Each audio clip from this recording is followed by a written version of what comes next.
আজকে তৈরি করে দেখাবো ভাপা দই।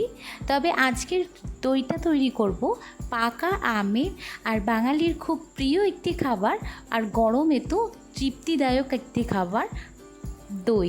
তো আজকে এই দইটা আমি একদম অন্যরকম করে তৈরি করব। ভিডিওটা পুরো দেখার অনুরোধ রইল। পাকা আমের ভাপা দই তৈরি করার জন্য আমি এখানে একটা আম নিয়ে নিয়েছি। আমটাকে আমি এবার কেটে নিচ্ছি আর ভেতর থেকে পিউরিটা বের করে নেব। এবার একটা চামচের সাহায্যে আমি পিউরিটা ভালো করে বের করে নিচ্ছি। প্রত্যেকটা আমের পিউরি আমি এভাবে বের করে নিচ্ছি।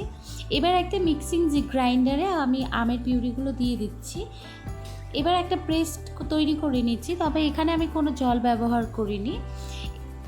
এবার আমি একটা কড়াই দুধ বসিয়ে দিয়েছি, আর দুধটা খুব ভালো করে জাল দিয়ে নিতে হবে, মানে একটু ঘন করে নিতে হবে। আমি দুধটা জাল দিয়ে খুব ভালো করে ঘন করে নিয়েছি। দেখতেই পাচ্ছেন একটা মালাই মালাই ভাব চলে এসেছে। এবার এর ভেতর আমি যে পিউরিটা তৈরি করে রেখেছিলাম আমের, সেই পিউরিটার ভেতর দিয়ে খুব ভালো করে নাড়াচাড়া করে মিশিয়ে নিচ্ছি।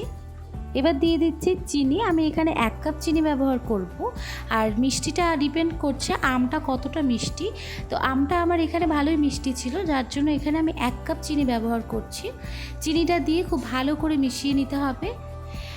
দেখতেই পাচ্ছেন ফুটিয়ে কিন্তু অনেকটা কমে গেছে। এই অবস্থায় আমি নামিয়ে দেব, না এটা ঠান্ডা হওয়ার পর অনেকটাই জমে যাবে। এবার এটা আমি নামিয়ে ঠান্ডা করে নিচ্ছি। এবার একটা বলে আমি দই নিয়ে নিচ্ছি। আমি এখানে 2 কাপ দই নিয়েছি। দইটা এবার খুব ভালো করে ফাটিয়ে নিতে হবে। দইটা খুব ভালো করে ফাটিয়ে নিয়ে এবার যেই কড়াইয়ে আমি আমের মিশ্রণটি তৈরি করেছিলাম তার ভিতর দিয়ে দিচ্ছি কর্নফ্লাওয়ার। কর্নফ্লাওয়ারটা দিয়ে আমি খুব ভালো করে মিশিয়ে নেব। আমি এখানে 2 চামচ কর্নফ্লাওয়ার ব্যবহার করেছি। কর্নফ্লাওয়ারটা দিয়ে খুব ভালো করে মিশিয়ে নিতে হবে। এর ভিতর যেন কোনো দানা দানা না থাকে সেটা খেয়াল রাখতে হবে। কর্নফ্লাওয়ারটা খুব ভালো করে আমি স্প্যাচুলা দিয়ে মিশিয়ে নিয়েছি। এবার যে দইটা আমি ফাটিয়ে রেখেছিলাম তার ভেতরে এই আমের মিশ্রণটি আমি দিয়ে দিচ্ছি।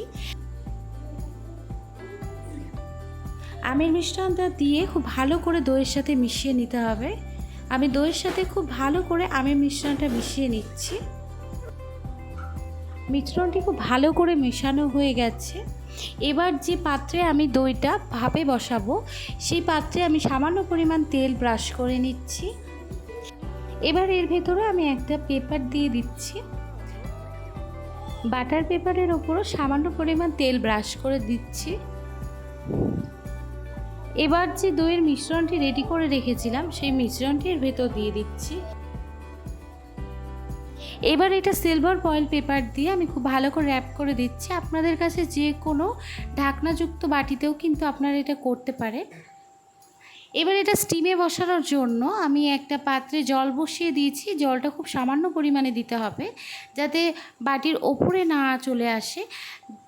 এইভাবে স্টিম করতে বসিয়ে দিচ্ছি 40 থেকে 45 মিনিটের জন্য। 40 থেকে 45 মিনিট পর আমি চেক করে নিচ্ছি এটা ভালোভাবে স্টিম হয়েছে কি না। প্লেটিং করার আগে আমি এই দইটা ফ্রিজে রেখে দিয়েছিলাম 2 ঘন্টার জন্য। ফ্রিজে রেখে খুব ভালো করে সেট করে নিয়েছি।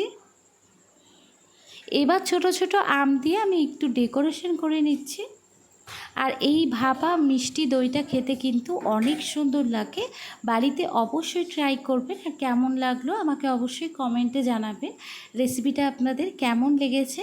যদি ভালো লেগে থাকে তাহলে প্লিজ আমার চ্যানেলটি সাবস্ক্রাইব করে পাশে থাকা বেল বাটনটা প্রেস করে দেবেন। যখনই কোনো নতুন ভিডিও দেব সবার প্রথমে নোটিফিকেশন পাওয়ার জন্য।